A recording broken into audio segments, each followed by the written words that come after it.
Hi everyone, welcome from a very quiet campus here in Kenna Hall. I'm Father Ed Obermiller and I'm a Holy Cross priest. I have served here in Kenna Hall for my 8th year now as a pastoral resident, and love being able to be with the 193 women that call this home, as I do as well. I don't have any disciplinary role. So if you're a first year student wondering what does a pastoral resident do, we are more present to the spiritual life and well-being of the students in our residence hall and on campus for that matter. So the hall director, the assistant hall director have more of the interaction of the daily give and take of the hall, but we are here more for the pastoral needs and walking with each of our students, no matter what their faith tradition is, but to be with them as they're trying to figure out faith in the context of their education here at UP as part of a Holy Cross education where we strive to educate the minds and hearts of young people. So here in Kenna, as is true in many of the residence halls here on campus that have Holy Cross priests and brothers living among them, we have different food traditions. Here in Kenna, on Thursday nights, we have what we call Tater Tot Thursday, the triple T.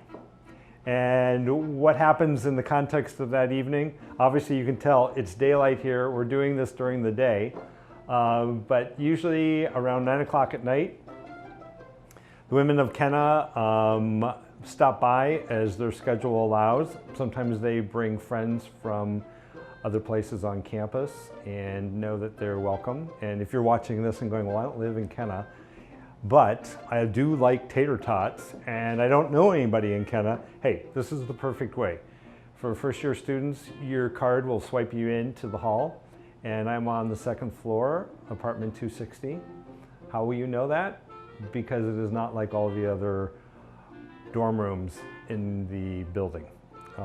Given that I am a Holy Cross priest here, I have an apartment and I have a little bit more space than somebody who's 18, 19, 20 or older. A little side note, I went to the Culinary Institute of America in Hyde Park, New York before I went to college. And so now it's a great means of relaxation, especially in COVID. It has been great to be able to have some time to do something beyond us trying to figure out how we handle all the new pieces in higher education, and especially here at UP. So people have been asking, well, what have you been making? I've been doing a lot of bread baking. Father Jim Gallagher, who's pastoral resident over in Mailing, he shared some sourdough starter with me, and I had done some sourdough work a few years ago, but have been enjoying making sourdough bread. I've been making homemade pasta and made this summer some fresh peach jam and some peach raspberry jam and some raspberry jam. Those do not go with tater tots in my opinion, so you won't be able to try any of that. But we get started here Thursday nights, 9 o'clock till about 10:15, 10:30. What is the typical tradition? People come in, they get to pick the music on my Pandora, and we have some music playing, and then people stop by and we just chat, and I'll talk a little bit more about what our custom is here. But it's not a paid advertisement, but I wouldn't cook any tater tots for the women of Kenna or UP other than Ore-Ida. For those who aren't from Oregon or Idaho, Ore-Ida is Oregon, Idaho, Ore-Ida, and we like these. So you California peeps, you need to try these. I'm sure they have lovely tater tots down in California, but not as good as these. So we just put these on a baking tray. You know, everything you see here today, you can do at home, except maybe being able to have hundreds of college students, your friends, stop by at your place, but who knows, maybe you are connected to people. So put these on a cookie tray, you know, 2-pound package, at Freddy's. If you're not familiar with Freddy's, Fred Meyer's. Freddy's down the street got these. They were on sale today, $2.79. Can't beat it. And you would do 2 trays. Already have a tray in the oven because they're like the miracle of TV. Shortly, I'm gonna pull the tater tots out and we will see what happens after they get done being cooked in the oven here in Kennett Hall. So we'll be back with you in a few moments. So welcome back. P.S. Normally, if we were interacting with each other right now, I would be having a mask on like this. Everybody filming this, the 2 other people, they have masks on and I'm not moving. But normally, one of my friends, a UP alum, whose wedding I had, and I've baptized their first 2 children. I'm not suggesting they're going to have 3 if they're watching this, but at least I've baptized the first 2 children. They gave me this mask, and it's got anchors on it, and that is part of the Holy Cross, our symbol. That is, we are rooted in our faith, and the cross anchored in faith is what gives us strength, which I certainly have been drawing on during this pandemic a lot, and want to make sure that especially all those who are upper class students know that daily the Holy Cross community of priests and brothers, we're 97 to 34 in age, and we've been praying for everyone daily and really can't wait for everyone to be on campus when it's safe for us to be back together again. The tater tots are done. How do I know this? Because normally when I'm making tater tots, I like them crispy and crunchy, as do the good people of Kennett Hall. And so that's usually at about 40 minutes, 45 minutes. If you have a convection oven, you can make that a little bit faster. I like to cook them at about 425, 450 degrees to just give them that crunch without frying or anything else. Not that frying's bad, but in an apartment, trying to fry up tater tots, when we typically go through somewhere between 8 to 10 pounds of tater tots in the course of an evening. So there's good times for everyone. All right, let's take these out. Can you hear that? This is great. So we just put them here.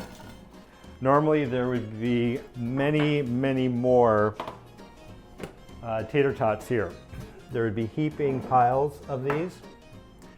And so usually what would happen in Kennett, students just start coming by, and they don't always come at one time.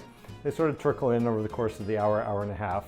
And our rule here, you can have as many tater tots as you want, but you can only have 4 at a time, so that there's enough for other people to have. And it's also that while the tater tots are meant to be able to feed people and nourish them, it is not the only reason that we gather, and that is to be able to spend time with each other. So what we have come up with, and you'll notice there's no ketchup here, and that's because I thought I had ketchup, but I didn't have any ketchup today. But normally there would be ketchup. And then we do mustard, and we've got green Tabasco sauce. If you're not from the Pacific Northwest, this is a huge fan favorite, especially really good on eggs or omelets. Good on tater tots as well. Ranch dressing, sriracha, barbecue, mayo. There are some residents here in Kennett that make what they call the Kennett sauce. And I think, without divulging anything, the students who've created it, I think it's got mayo, sriracha, some barbecue, and a little bit of ranch. But you'll just have to stop by, and hopefully one of the women that made up the recipe will be here, and she'll share her secret with you. So people come in, they hang out, they talk about what they're procrastinating from, they talk about what they're going to be doing for the weekend, because with Thursday being here, people are sort of coming to the end of their week. And so it's a great way to sort of be finishing up projects. Some are coming from classes that started at 7. And it's just a chance to be able to find out what's going on. People sometimes are sharing ideas on what they're going to do for the weekend. And sometimes they're inviting others to join them. So we do that, and people just munch, and so they come in and we do the napkin thing here, and if I can get the napkin here, and they just pick up 4, and then they start putting, their favorite topping on here, and it's a lot of fun. The Holy Cross guys in my community, they're wondering, it's like, don't you ever get tired of these tater tots? Well, you know what? I don't. But also, when I'm doing this all the time, 4 or 5 at a time usually will do me good as I am catching up and talking with other people. Fast fact here. Not only in Kenna do we have the pastoral resident doing a unique food item here, but there are other priests on campus that do this as well.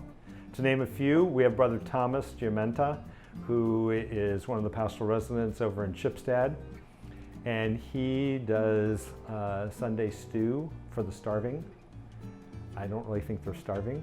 They think they're starving, but he makes really good stew. We have Father Tim Weed. He likes to do popcorn. And he would say sometimes he doesn't even make the popcorn. He's not necessarily a cook, but he enjoys popcorn. Father Dan Parrish makes amazing chocolate chip cookies. I highly encourage you to stop by. He is over in Lund Family Hall. And we have Father John Donato, who does Cereal Sunday, and you guessed it, he has about 10 different types of cereal that are served, including soy milk, oat milk, whole milk, 2% milk, no milk, and he does that on Sunday nights as well. Father Jim Gallagher in Mailing, he does awesome bread that he bakes up, and often he has the women in his hall helping him make the bread. Father Jim King is pastoral resident in Corrado, and on occasion he's known for making chili. And who am I missing? I know Father Pat Hannon does some cereal every now and then. My day job, I am special assistant to the Vice President for University Relations. My office is in Walschmidt. Good evening, I call Kenna home. And so here's to all of you. Make these tots at home. Enjoy them with family. Can't wait to see you here on the bluff soon. Bye.